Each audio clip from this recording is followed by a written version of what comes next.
বহুদিন পর আজকে এক দাদার সঙ্গে দেখা হওয়াতে সে আমাকে বলল, "কেমন আছো?" আমি বললাম, "ভালো আছি দাদা।"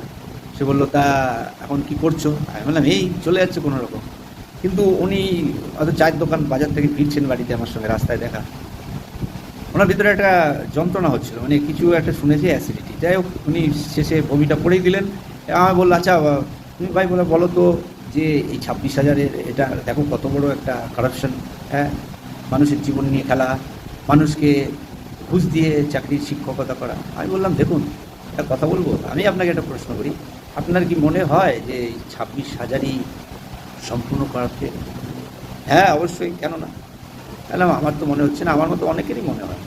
এটা ঠিক তেমনই হলো যে ওই চালের ভিতর দিয়ে ধান আর কাপড় বাছতে দেওয়া, যখন সে বাছতে না পারে তখন তাকে বলে দেওয়া পুরো চালটাই বলে দাও।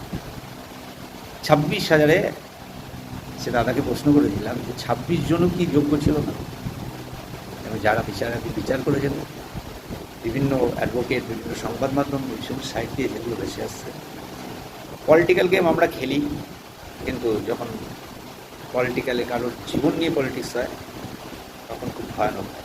কিন্তু এই করাপশনের থেকে, এই সিস্টেম থেকে আমরা বেরিয়ে কখনই আসতে পারবো, এই ধরনের ঘটনা ঘটবে না, যখন আমরা নিজের কোয়ালিটি মেনটেন করতে, অর্থাৎ আমরা ঘুষ দিয়ে কোনো কিছু কাজ করব না, প্রতিজ্ঞাবদ্ধ হব, সেদিনকে কিন্তু আর কোনো প্যানেল, কোনো কিছু পুরো বাদ হবে না। পুরো চালের থালা না, কাপড়ও আলাদা হবে এবং ধানটাও চালের থেকে আলাদা হবে, ভাতও রান্না হবে, সবাই পেট ভরেও খাবে।